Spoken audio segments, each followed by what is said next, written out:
So, welcome everyone to another episode of the Libs of TikTok experience. And today I'm going to speak with a really special man from Maine. He is kind of like the Libs of TikTok of Maine, and he exposes tons of wokeness and insanity going on in Maine. And for his efforts, he is being persecuted by some really woke people who really hate what he's doing. Of course, I'm very familiar with that.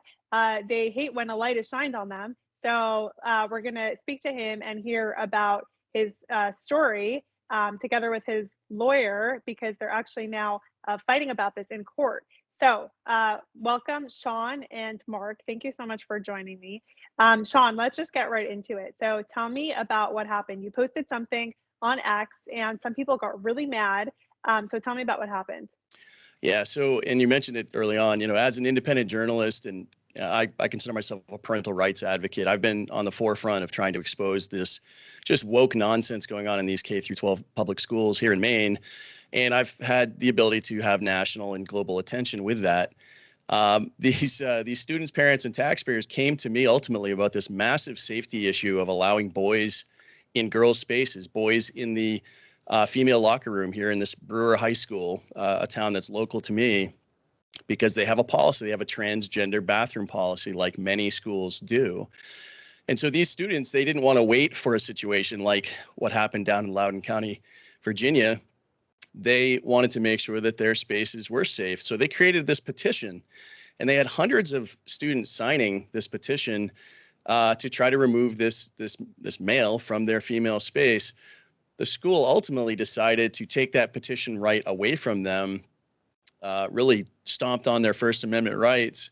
Several parents then went in to try to talk to the administration to solve for this problem and, relate their concerns as parents about having boys in the girls' room.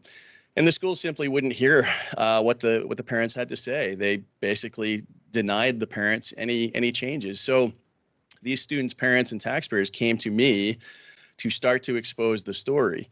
And we did that both through social media posts and two big articles, one which ended up national.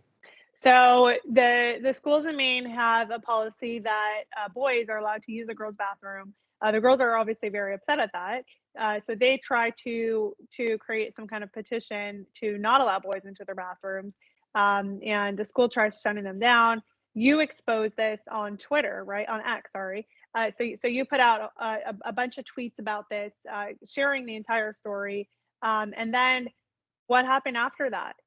Yeah, so on Twitter at Sean McBriarty ended up pushing this. I know Libs of TikTok, you picked it up, which I'm very appreciative of, a part of the story. And it sounds totally crazy, but the superintendent of this school district, in his previous role as a principal of a school, performed with minor students in a drag show. He made his drag show debut at a school, and he's now helping, push this transgender bathroom policy. And we've just seen this all around the state of Maine. Hundreds of these schools, unfortunately, have these woke policies that are putting females in harm's way. And so I created a story called Girls' Bathrooms Are Not Safe Spaces When Males Are Present. I published that on February 12th.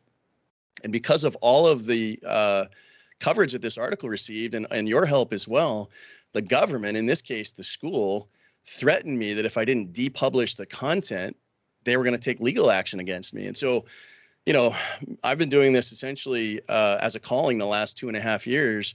And because of fearing for my family's, safety and finances and those kind of things, I was forced to pull all this content down.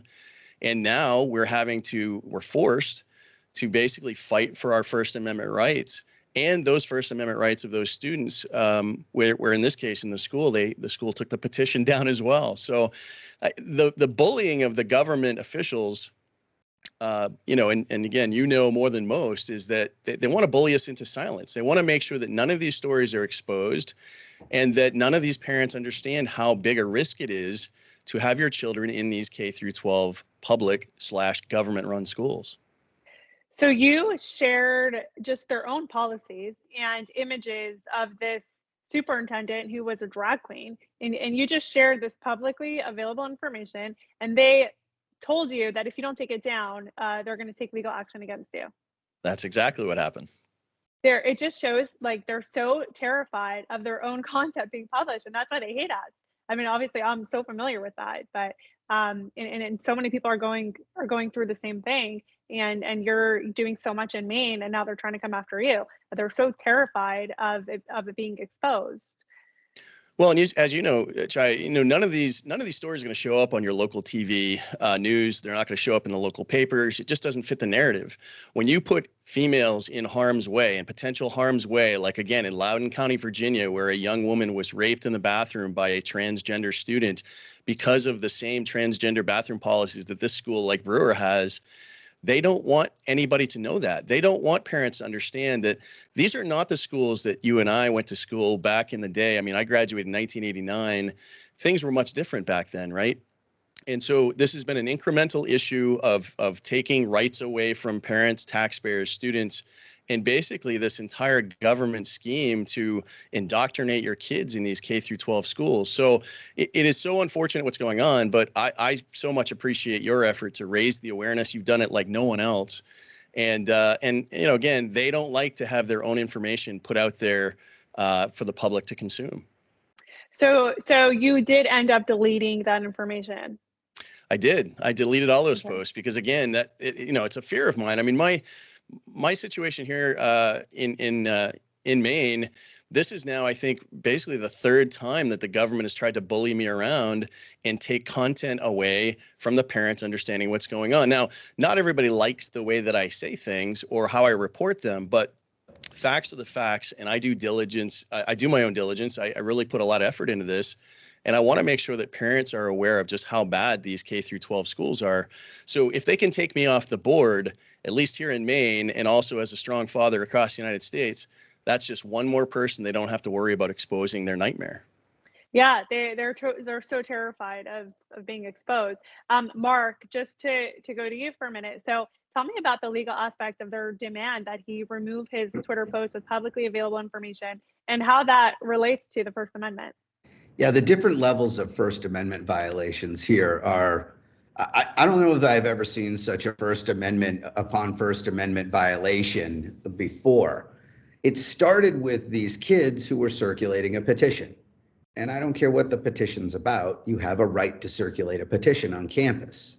Kids do not check their constitutional rights at the campus door. The government bullied them into ceasing their petitioning activity.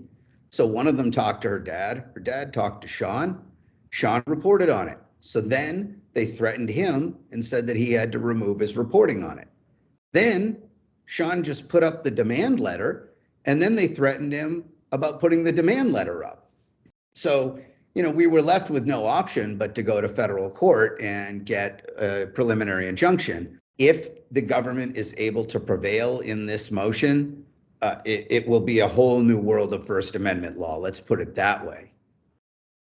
So what are you hoping to gain from this?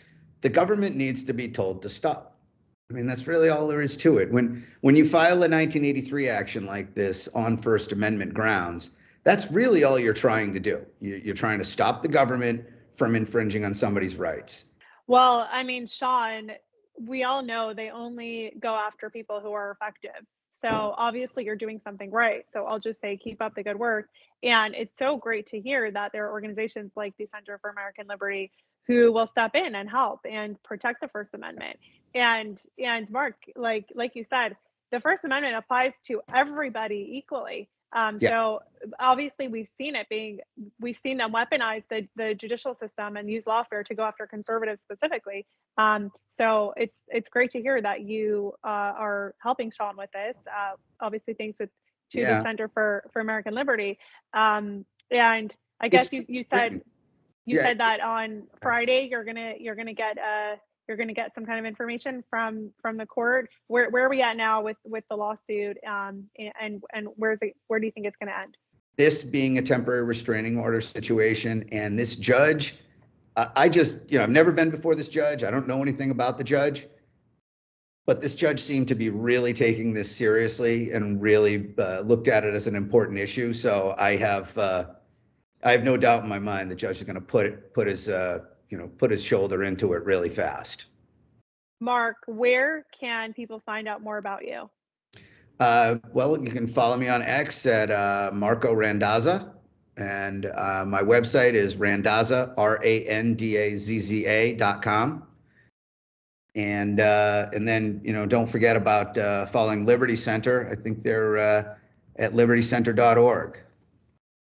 And Sean, anything else you want to add before we end off? And where can people find out more about you and Yeah, I support just you? want to say thank you again for Randazza Legal Group and Center for American Liberty for coming to my aid here and really pushing these First Amendment rights for all of these students, parents, taxpayers, journalists. We're all in this together. So I'm on Twitter, X, at Sean McBriarty. I've got my Main Source of Truth podcast that you can download anywhere. We talk about the horrors of K through 12 education. I've done about 100 episodes now. And then seanmcbriarty.substack.com is where you can find all of my content. Great. Well, thank you so much for joining us. And hopefully this will be wrapped up soon and will come out in your favor, which I hope it will, because that means we All still of have our the First favor. Amendment in this country. Exactly right. Thank you. All All right. right. Thank you. Thank you. Bye.